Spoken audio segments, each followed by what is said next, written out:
Well, good morning everyone. It's been a while since I've posted.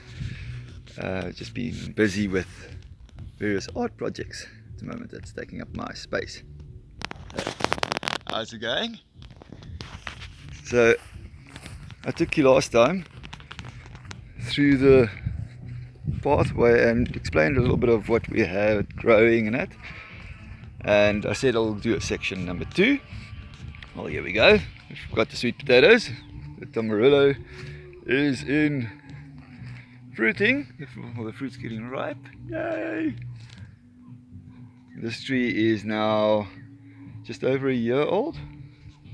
They are really brilliant trees. Very abundant. So we've still got potatoes coming out here, as you guys can see, that I will be getting rid of so that the sweet potatoes can come in. But abundance of potatoes is never a bad thing. As you'll see, the river is not beautiful on this side yet. Still busy digging and prepping, and everything is still in a work in progress.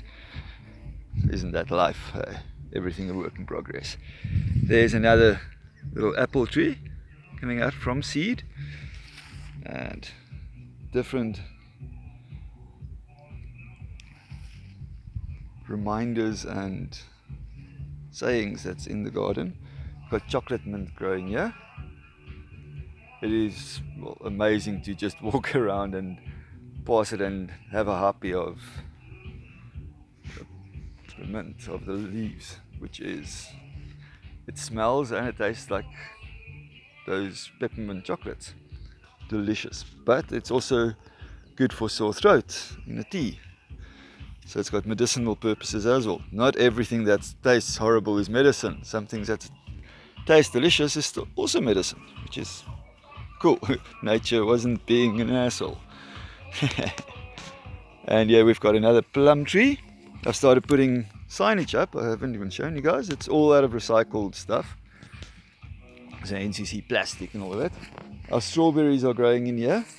They're taking a little bit of eating, but this area, I'm just letting the green fix the nitrogen and everything in that, so it can be ready. And then we've got some wild strawberries as the cover here by this plum tree.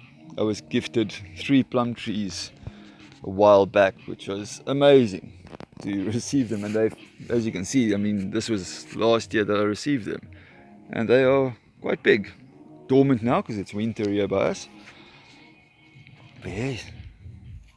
And then learned the other day that carnas are edible. And it's a brilliant source for the chickens as well, and for mulch. So I have now planted carnas as borders, and they're excellent as windbreakers. So that's beautiful to know. Then we've got a peach tree. This peach tree was actually quite annihilated by geese, and the only thing that was left was, I don't know if you guys can see, this little branch was the only thing that was left with no leaves on it when we moved here, and it's grown quite luscious. Only gave it ash, the potash, and that's it basically, yeah, and some sawdust, yeah, wood chips. That's it. This side is a lot of radishes, the white one and the red one, that I've left to go to seed so they can populate this whole area here and give an abundance of food. We've got the turmeric coming on this side, going to be a borderline, and our cannabis tree decided to block our pathway. We're still busy with walking with our pathway here, building it, taking all the bricks that are salvage. Then this one is a little bit of a bitch plant. It is the cow thistle, but it is a medicinal plant, and I am alone out here for now, so I know that it is here. And as you can see, it's got yucky thorns on it, and they burn, so you walk carefully around them. So now we pass here. I didn't even show you guys, the peppermint is growing in between here, and there's another little apple tree. And we've got gooseberries growing in there now, coming out from self-seeding. And then we've got the little salad garden going here. I've left some of the weeds in here as a cover protection so that the chickens don't scratch too much. Then there we've got the spearmint coming out. Still need to put a tree in there. There's quite a few spaces because I've got 30 trees still going in here, which will cover quite nicely. And then artichokes growing here. I'm still going to separate them to move different plants to the different trees. There's also a gift from a family member. Amazing. And it's all just grown after I just planted the flower, and it's going abundantly. Then we've got a little olive tree there, and the Swiss chard coming out nicely.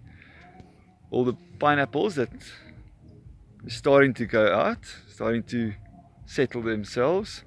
And then we had a bag of beetroot that went a little bit off, so I just planted all of them, and now they're growing nicely, and I'll let them self-seed and pollinate the area basically.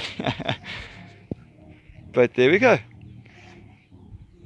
Now you guys see the garden and what it looks like heading to winter for us in 2022.